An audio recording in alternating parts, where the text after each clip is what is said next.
Wasn't that just the sweetest movie ever?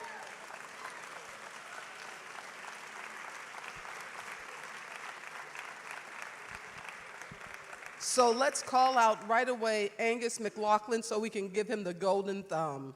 Angus?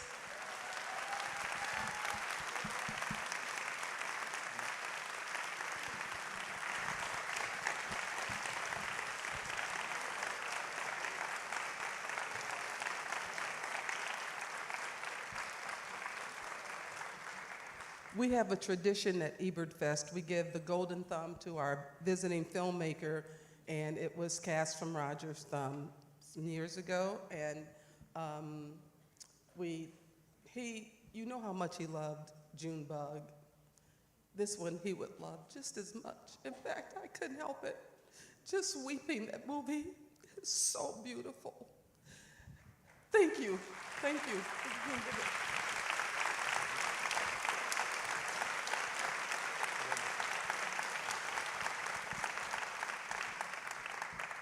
And it's very heavy, so we can have someone take it backstage. Would you take a seat in the middle chair, please? And we'll call out the others we have a new person this year, Brandon Ferry, who is a film scholar and a producer. And Brandon, will you come join us on stage, please? Welcome, Brandon Ferry.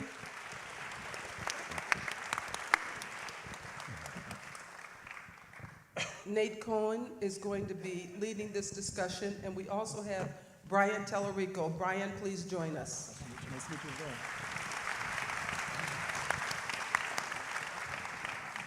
I'm going to put you next to Angus.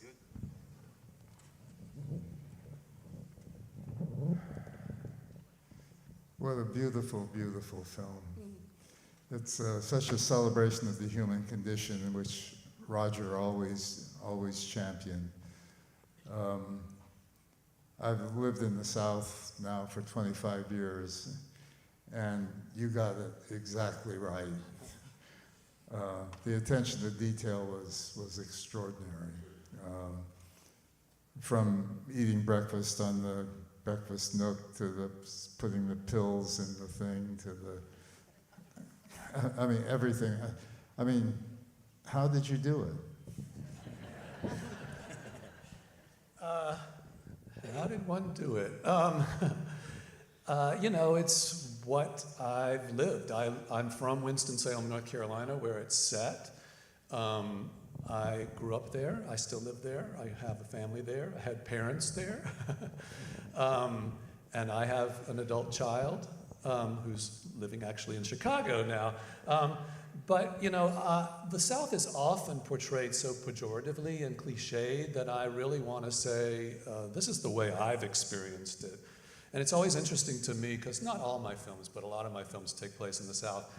And I've had some of them, like Junebug, shown all over the world. It was shown in Dubai, and people would come up and say, that's my family, you know? So that's what you want, is to be, you know, it's an old trope. You be specific enough that it then becomes universal and people can see themselves in it, even if they're not from the South. I noticed several times that you go down the street and you show the various houses, and you know, there's a story inside each one of those houses that's either similar or dissimilar, but as important as this. I mean, this is not, it comes across, it's not a small story. This is a universal story, as you said. But let's have I'll piggyback on that a little bit. I also love the music of the setting you're in, and by that I mean like the birds and the wind blowing through the trees. Can you talk about the sound design and how essential that is to the veracity that Nate speaks about? Yeah, you know, we shot it in 19 days in June. It was incredibly hot in the height of COVID. And so everybody had masks on when we were shooting it, except for the actors. And we had huge filters in the house to get air circulation and air, you know, fans and everything, and then we'd have to turn it all off. And then you'd hear the cicadas outside, which make you feel like it's hot.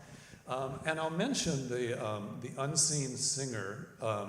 She's actually the band that plays at the VFW, the woman who's in the band is the voice of that. It's not the same character. And she said, it came about because I used to go to New York quite a bit, and I stayed with a friend who lived in Washington Square, and every morning at 5 a.m., some woman would walk down the street singing at the top of her lungs, and she wasn't that great a singer. And I'd run to the window and could never see her. And something about that I thought was funny and interesting and elusive, and so I decided to put that in this film. And when Martha Bassett was singing it, she said, "Oh, I know," because she's a trained singer. She says, "I'll sing it like my grandmother." So she was imitating her grandmother singing it. And to me, some people are like, "Why don't we find out who she is, and why doesn't she come back?" And my intention is that she's bothersome to everyone else in the family except for Tammy and Bill. And for Tammy and Bill, she's kind of like Grace, and it's just there that they experience, but you can't put your finger on it. And then at the end, when Bill comes home drunk, and then there's this scene where you see all the houses, and the music the orchestra sort of rises, and it goes down the street, and then it stops. And it's usually when you would expect to hear her, but she's not there anymore in their life. That sense of Grace is gone until he takes her to see art at this museum, the Reynolda House Museum of Art, and sort of brings something back together for them. But that was my intention. Yeah, while we're talking on that too, I really did love how, as you said, the whole family really treated that music as a nuisance, save for Tammy and Bill. So that said, I really love, as they said in the movie, kindred spirits. But I feel like that could be simply a story that could be told from Tammy's perspective, but it was from Bill's, which I really enjoyed and found really interesting. Just really curious about the writing process of why you chose to go after his perspective, save for one scene, which I'm sure we'll touch upon as well. But I thought it was interesting that he was a Vietnam vet and his son was an Afghanistan vet, and that that was intriguing to me, that Bill clearly would have known other men that he served with who suffered PTSD. So he knew when he discovered it what was going on with his son, and yet that gulf. And also that I just think it's interesting that it's the father and the daughter-in-law who are the closest in this family. And one of the things that I was an actor for a number of years, and I write for actors, and there's great movies that are made with non-actors, but I really love actors, and I think these guys are the greatest. And they elevate, yeah. Did you write it for David? No, I never. People ask that, or Celia Weston, who's been in 3 of my films, who plays Vanita. People are like, "Did you write that part for her?" I never have the hubris to write for an actor because I think, well, how am I ever going to get him? So I just write the role. But what was I going to say about Tammy? I needed someone who had, all of them, have real inner life, because she doesn't speak a lot, but you see her and you think something's going on there, and then she finally does reveal what's going on in her life.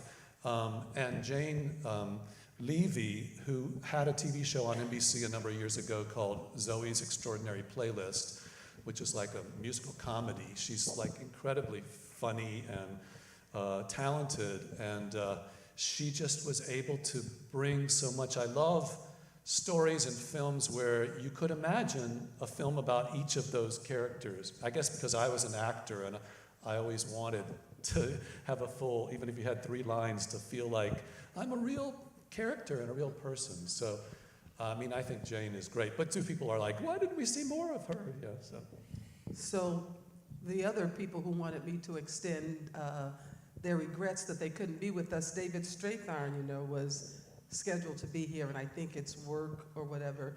He, to me, is one of the finest. When I see him in any movie, he adds so much to it.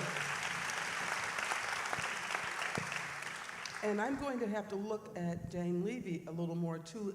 The little things she did, I wanted to ask, was this at your direction? Was it in the script?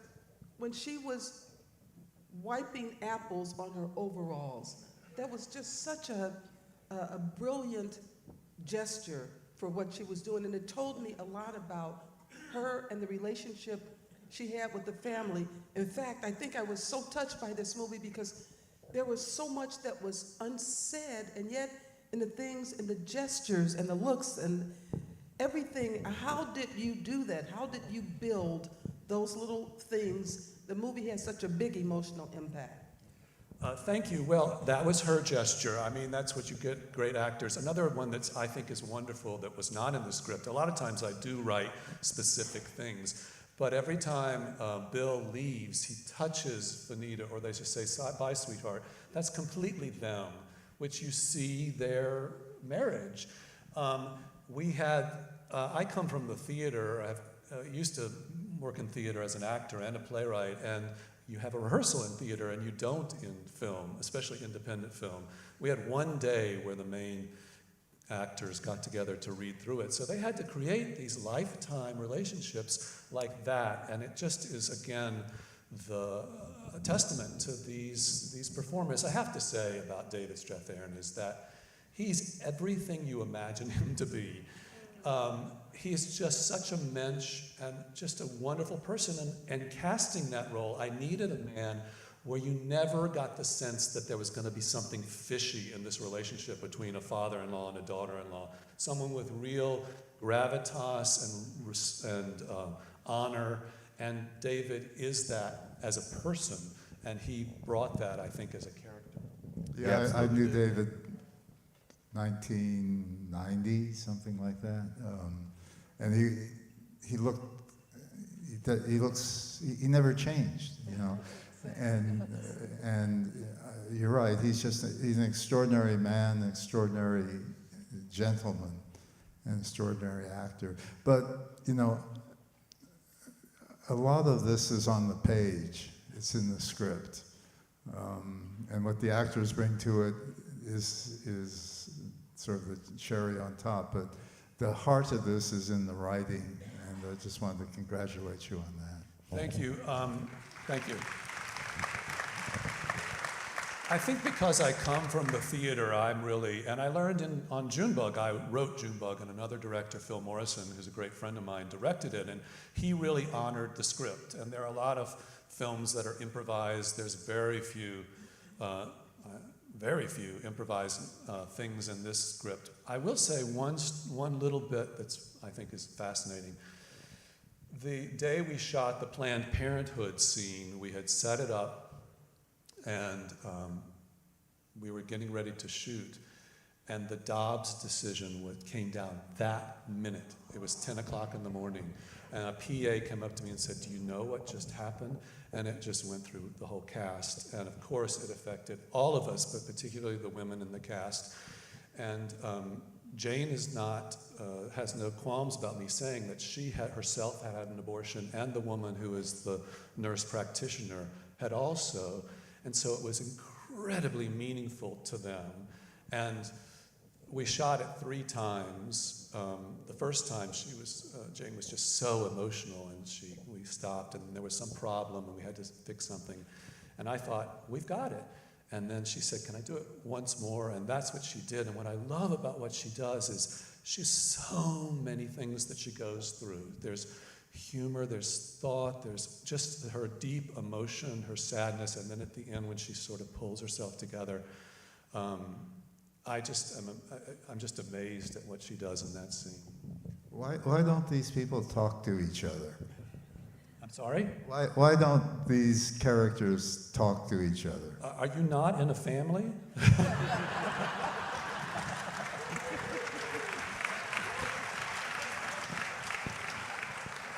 You know, actually, the David Strathairn character reminds me of my father-in-law. I still call him my father-in-law, even though I was divorced from the family over 40 years ago, and he's been dead a long time. But he was that good, solid kind of guy that you could depend on. Didn't talk a lot, but everybody loved him, and you knew that you could just depend on him for everything. And he is just the type of person that it like feels like grace when you have someone like that in your life. And I know not a lot of families have that. And even though I was, you know, divorced from my first husband years ago, we're still friends, and my daughter is here at the film festival. And when my mother-in-law died, I still call her my mother-in-law. Divorced for years, but I was asked to be the daughter-in-law to do the eulogy at her funeral. And so when I see families with this kind of goodness, and I know it exists, it's just so beautiful the way you captured it all on film. Partially because it's three-dimensional too, though. Like, you don't play him purely as a hero. One of my favorite beats is when he realizes maybe I wasn't around enough to teach my son how to be a man. Like, maybe I worked too much. So speak about that three-dimensionality of making him, I mean, there's even an implication that their marriage wasn't always great in that one sequence. So you very carefully don't put him on a pedestal. I mean, he's a decent, wonderful person, as we all agree, and that's a lot of David's grounding of it. But I love how you pepper in those flaws as well. Yeah, I guess it comes from being an actor myself, that you really do want a three-dimensional kind of thing to play, and not to be so facetious about that, but I think oftentimes in films things are then explained and it settles something for an audience that's easy, and I don't want to make it easy because life doesn't feel like that to me. And yes, I mean, you could look at him and say, he doesn't have any business putting his nose in, you know, his son and his daughter-in-law's affairs, or his, you know, and he screws up and goes too far. But again, I started this 9 years ago. I started to write this. I feel like I've been pregnant for 9 years, and my daughter was 15 when it started. She's almost 24, and I realized in retrospect that I was really writing about letting her go, letting her grow up and go, and the pain of being the parents of adult children, that you still want to tell them what to do, and you still want to protect them, and you can't, and how that feels. And fortunately, my daughter likes the film. Although she had a friend who went to see it who said, oh, your dad wrote on, I think, Letterboxd, your dad just wrote a film where all the children are screwed up.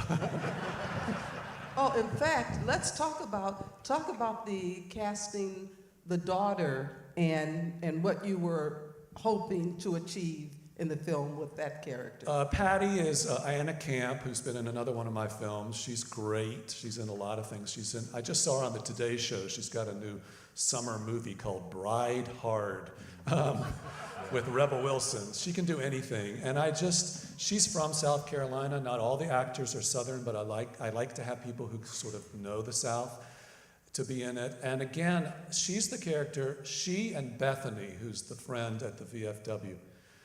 I've had more people say, I know that person, about those two people, that there's something about that kind of, I've always imagined Patty was the screw-up in the family, that David was the golden boy up until this time, and that like if they both snuck out of the house, Patty would get caught, that she was always the one that carried the shadow, but she still has something that's gonna survive.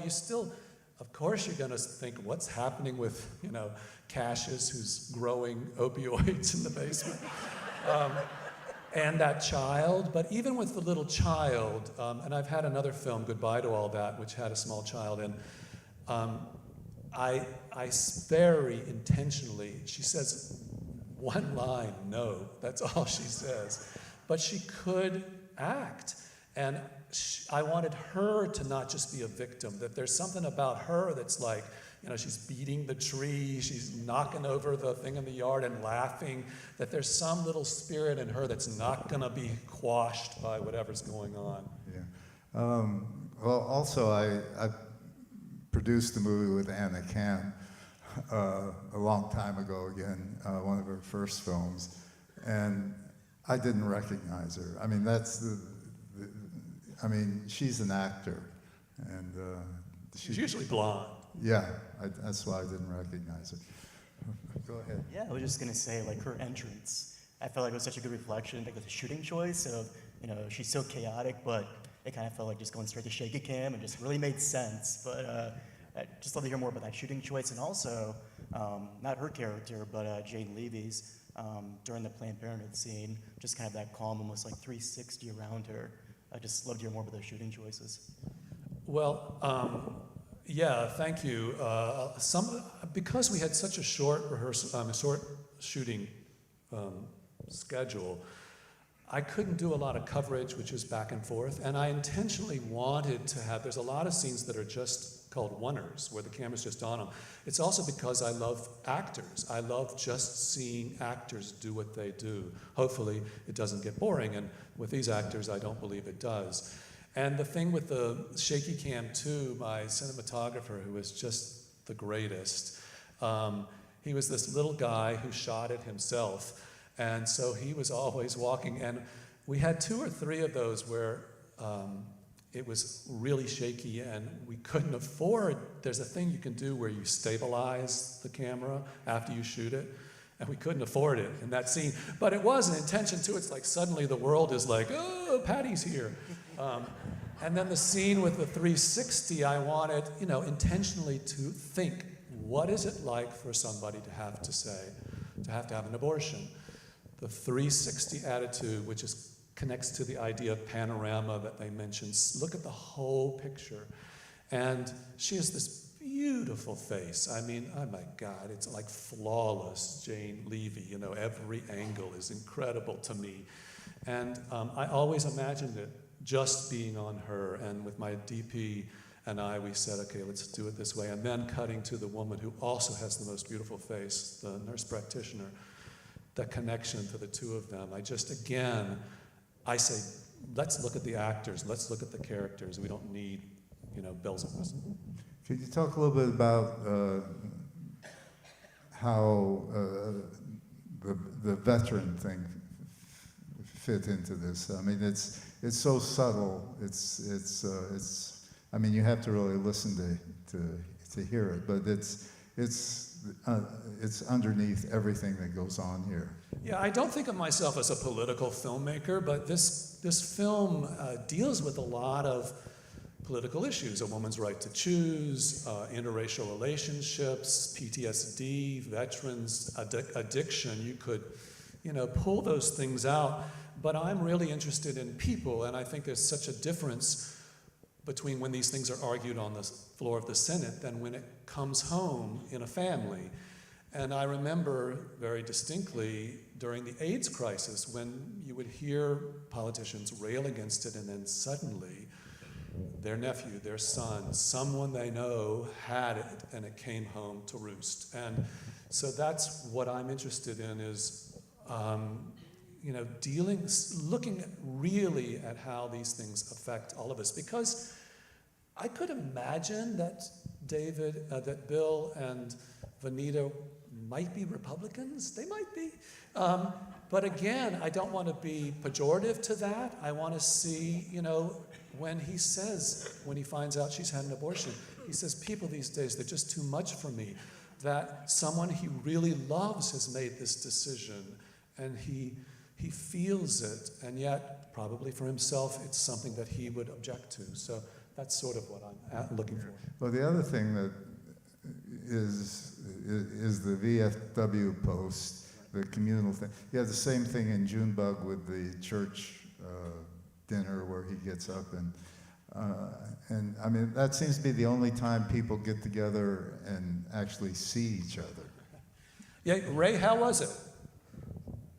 Okay, good. Ray drove me here, and he's a veteran, and we were talking about it, and I said, well, please come to tell me if we do it. Yeah, the VFW is interesting. That was not a real VFW post. We went to a real one, and they didn't want to close the bar section for us, so that was actually...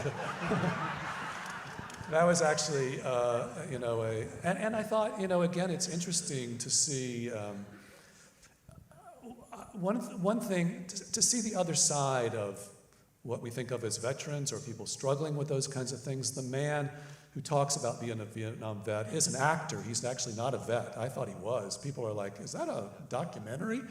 But he again is a really good actor where I just want that little bit of verisimilitude to touch in without hopefully being so heavy-handed. How deep does that verisimilitude go? Like, are you a backstory director, writer? Do you know Bill and Vanita's whole history, how they met in high school, yada, yada, yada? Well, not that far back. But you know what I mean. Yes, and what I generally do when I give an actor, and they agree to be in something, I give them the script, and if they have questions, I know a lot. But I'll always say, this is what I think has happened to the character. If this doesn't make sense to you, it's yours. Some actors want to hear all that kind of stuff. Some actors don't. They just are instinctual. But yeah, I mean, you're always trying to get to that, as an actor and as a filmmaker, you're always trying to catch lightning in a bottle, and you're trying to get to that imaginative sort of dreamlike state where you're pretending and believing. And so a lot of times that does help. I do have to say one thing, and I'll take a little survey. How many of you think in that scene between Vanita and Bill that Vanita is saying Bill had an affair? Almost everybody does.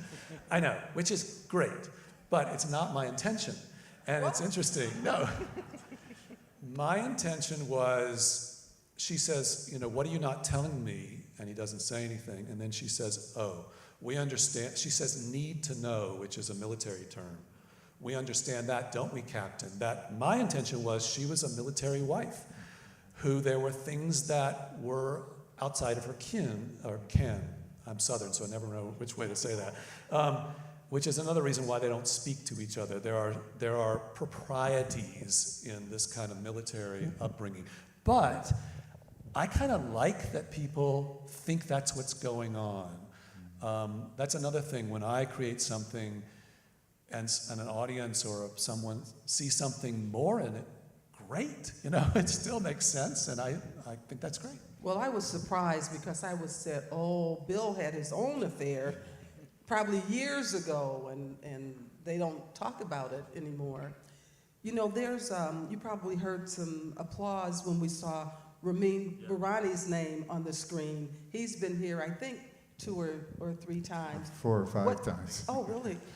What part did he have to do with it? Ramin Barani is also from Winston-Salem, grew up, and when I'm maybe 8 years older than he, and he just had a baby, if you know him, his first child. Yeah, a boy, he's so happy. Anyway, when I had a friend who came to me, a woman said, my son's best friend wants to be a filmmaker. Will you talk to him? And I said, oh, great, okay.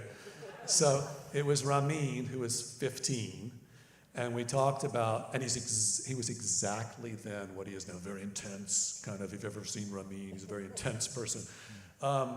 Anyway, and then he made these beautiful films, and we got to be very good friends, and we still are. We share scripts back and forth, and he came on late in the film as an executive producer. He has incredible cachet, and I respect him so much, so I asked him to be part of it, and he's been very supportive. I'm so glad that he ended up in Life Itself, the movie that Steve James did about Roger's life. And the way that happened is because Steve was shooting, and Ramin actually flew into Chicago on Christmas Day to give a present to Roger or something. He really wanted to see Roger. He didn't know how long Roger would be in the hospital, and he wanted to just thank him for his influence on his film career. And so Steve James happened to shoot that, and it ended up in Life Itself.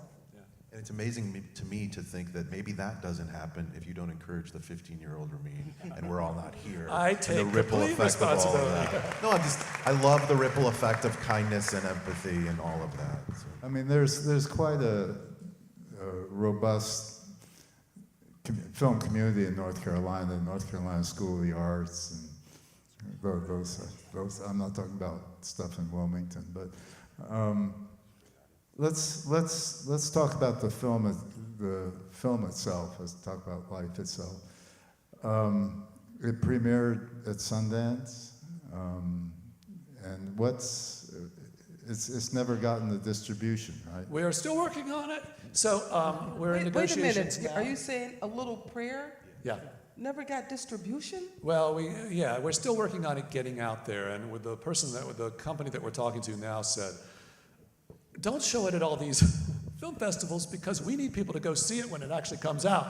So if you liked it, please tell your friends or come again. If you didn't like it, keep your mouth shut. So please try to come see it, and I hope that and believe it will come out soon. So that's that. I hope so, because are you talking to a theatrical distributor? Yes. Yes. Okay. Because otherwise we wouldn't talk about it. Should we go to the audience, Nate, for Yeah. questions? Do we have the microphones ready and have our audience members lining up or putting up your hand so they can come to see you? And once someone has a microphone, just... Question from the balcony to the left, all Balcony the way to left. the left. Okay. Thank you so much for that film. This is my first year to buy a pass at Ebertfest, and that movie just made it all worth it. I just wanted to ask because, and I have to confess, I think this is the first film I've ever seen by you, and I'm going to watch everything you've done, so I'd like to know what's next. I have very little faith in independent film. I actually have written a script for the guy who directed Junebug, Phil Morrison, to direct, and we're trying to get this out here. But it's really why, again, film festivals are so important, because you may never get the chance to see, independent film any other place, and it's so great to see it with an audience. I mean, this play, you were great too. I'm like, are they going to laugh? Are they going to laugh? And you guys were really responsive, which was terrific. And This was a comedy? there's a lot of humor in it. Well, speaking of Sundance too, this is the first time you've been back since 2 decades after Junebug. Yes. What was that like? It was great, and they're moving now to Boulder, Colorado. I actually first went as a volunteer and worked there for 4 years during the festival. So all you volunteers, I know what you're doing. Thank you very much. And they're very important. And then I had a short film that Phil Morrison wrote called Tater Tomato that was there as a short, and then we came as Junebug, and then we came with a little prayer. Another Question? All right, I have a question down here on the right. Okay. Thank you so much for your wonderful film. My question is, where does Jane come from, or Jane's character? That final scene with the father-in-law, you know where I come from, and you still embrace me. That intrigued me so much.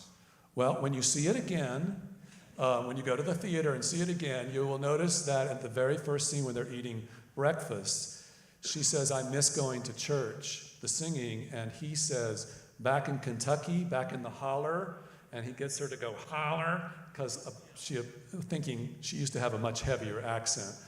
So she's from, I think, a small town in Kentucky. Maybe from Harlan County that we saw. Exactly. Her teeth are awfully good for coming from. It's the fluoride. Don't let them take the fluoride out.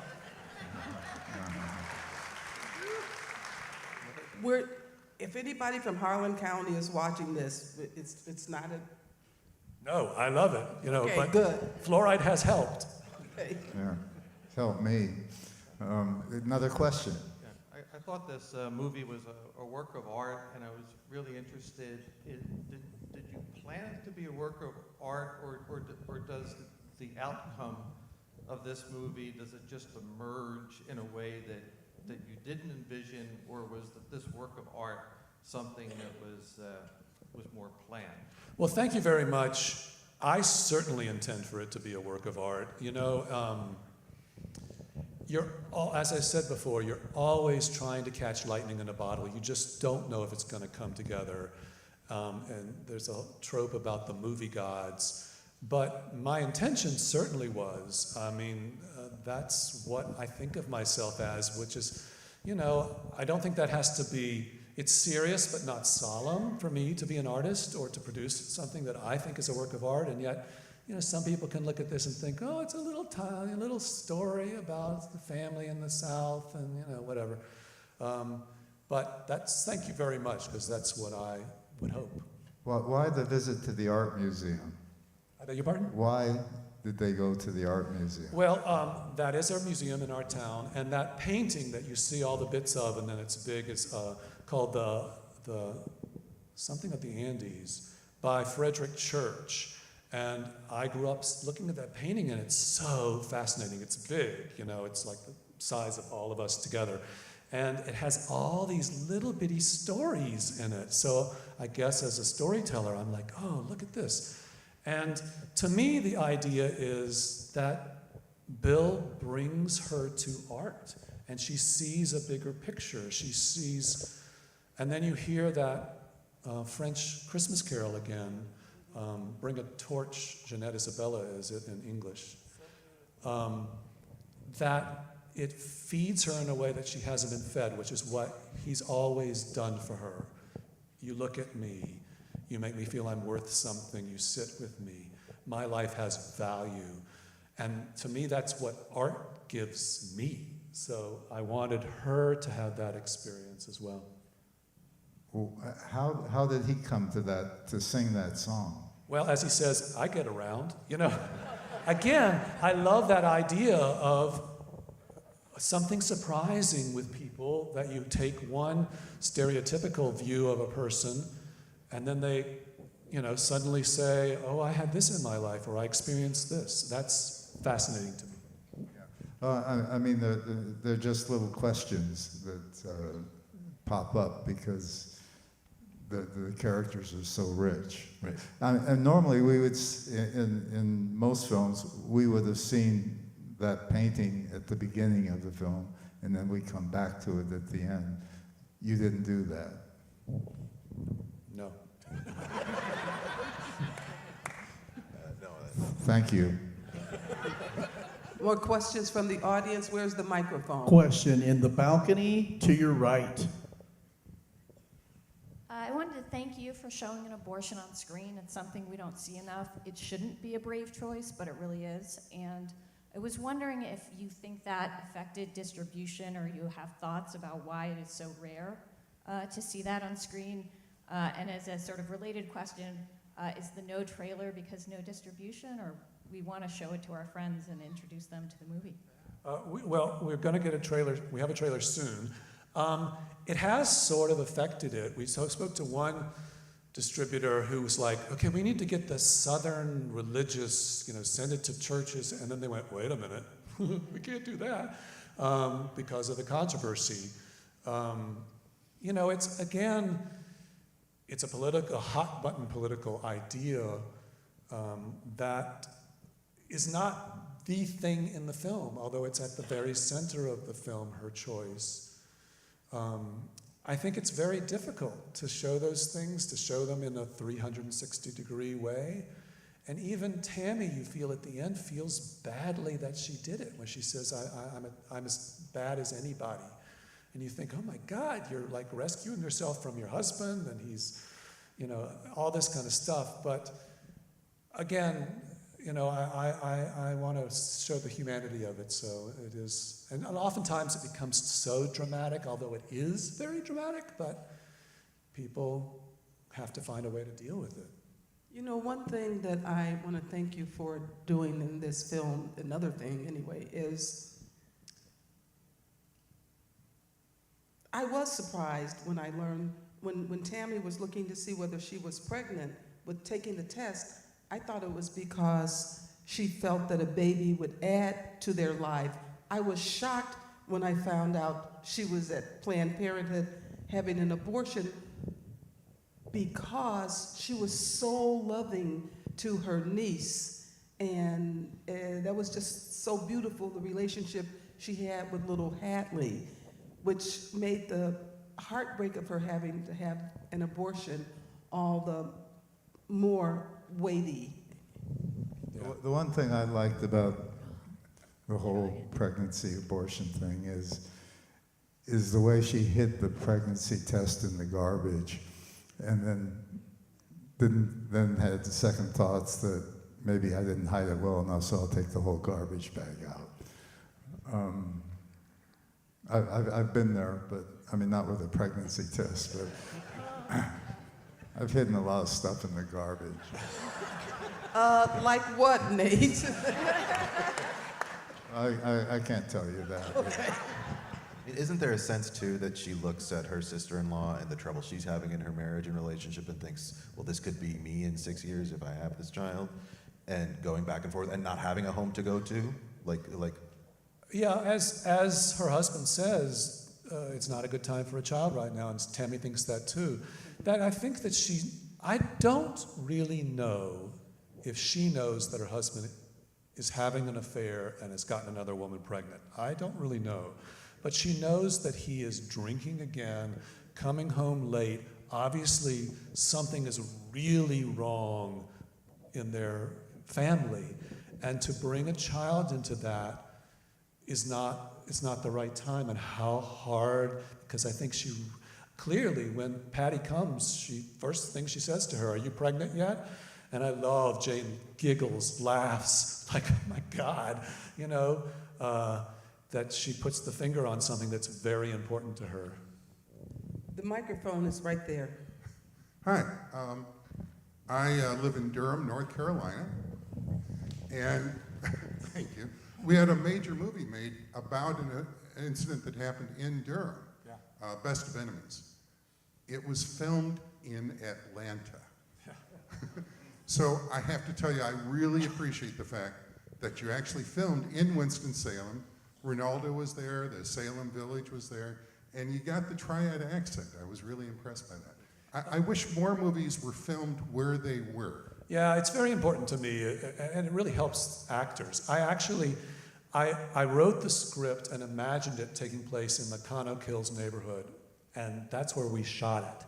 After we decided we were actually going to make it, I would drive around and knock on people's doors and say, "Can we shoot a film here?" And most people were sensible and said no, but this one person said, "Yeah, I'll go away for 4 weeks and you can have our house." But yeah, and there was something about that neighborhood with those big trees and those very solid houses that just felt like the American dream and felt solid. And yet, as you say, in every one of the houses, there's a story that we don't really know and see. One of the things I forgot to mention earlier when we go on our break is there is an exhibit at the Alumni Center at Alice Campbell Hall, I think it is, of the chairs, Rogers chairs, and they have an exhibit of All the Roger memorabilia they have. I'm not sure where that is. I think it's on Lincoln Avenue in Urbana. But they encourage you to visit if you get a chance to visit between the next few days. Let's have one last question. Hi, thanks for that. Can we please talk about Venita, who reminds me of my mother-in-law, and who's also, seems kind of funny. Well, she's funny, and seems kind of clueless. But then there's a reveal that happens in the movie. Could you speak to that and the writing of that and your thoughts on maybe the casting? Thank you. Yeah, thank you. It's Celia Weston, who's been in 3 of my films. When we wrote Junebug, she plays the mother in Junebug. We were nobodies, and we wrote it, and Phil and I were like, "Do you think we could offer it to Celia Weston?" And she said yes. She was the first person who said yes, and then she was in Goodbye to All That. And then this one, people are always saying, do you write your characters with someone in mind? And I don't. But the thing that I love about her is that she has such emotional verisimilitude, such veracity in her emotional understanding, and she gets the intended humor that I want. She can just, on a dime, she can just turn a phrase and then go right into something deeply emotional, and you don't feel jarred. It's just that character.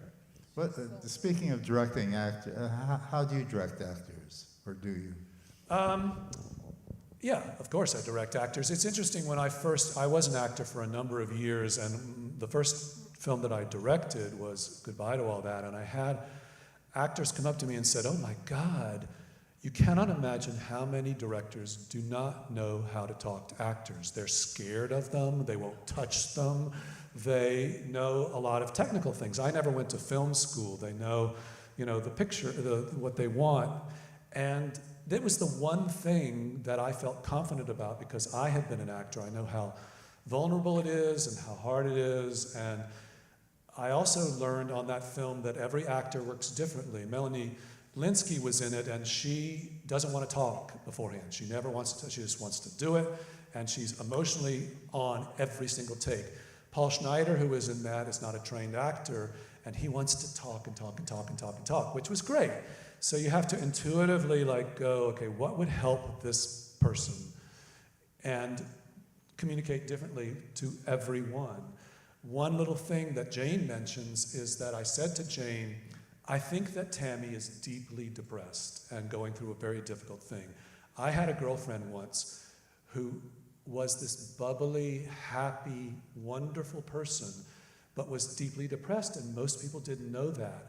And she said, oh, so you see her laugh, you see in the movie Tammy enjoying her sister-in-law and laughing her when the sister says, her mother-in-law says she's, looks like she always farted, and that it's her personal where we see inside this angst that she's doing, but to her husband, she's loving, to her in-laws, she doesn't appear to be suffering as much as she is, and so I say things like that. What's David's process, if I might ask? Because he's so phenomenal in this movie. He's phenomenal, and we just had another film festival we were at, and he did actually come, and I said, I don't remember saying anything to you. I'm sure I did some, but he's so also professional that I knew in emotional scenes that I would always shoot the other actor first because he would be able to still be there when we would get the camera around on him. And he's just so available. He talked to everyone. He would, when we would do lighting setups, he'd go, I'll stand in for that. Or he'd open the books on the set and start reading. And his facility, I'll say one little story about him. In the scene where he goes to Narcidalia's near the end, we shot it, and I thought, of course, he's great, he's doing great. And it wasn't until I watched the footage, he has that thing which real movie stars have, where you can't really see it when you're standing in the space with him, but on film, all these different thoughts and emotions are flickering through his mind. He does this also when he chases his son out in the parking lot and his son pulls away. When he pulls away, he goes through I've counted it, 8 different emotions. He's angry, he's hurt, he's concerned, and you couldn't always see that. I was right there, but on film, it's all there. There's the scene where he wakes up and he's hunched over and he sighs before he puts his watch on. I'm like, that's great acting in a sigh. There's just so much in that beat. I know. So, once again, please, Angus McLaughlin, a little prayer. Thank you so much for such a beautiful film. Thank you. It was brilliant.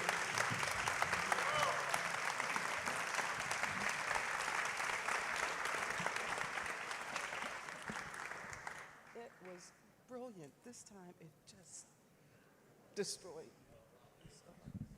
So beautiful. And I said, how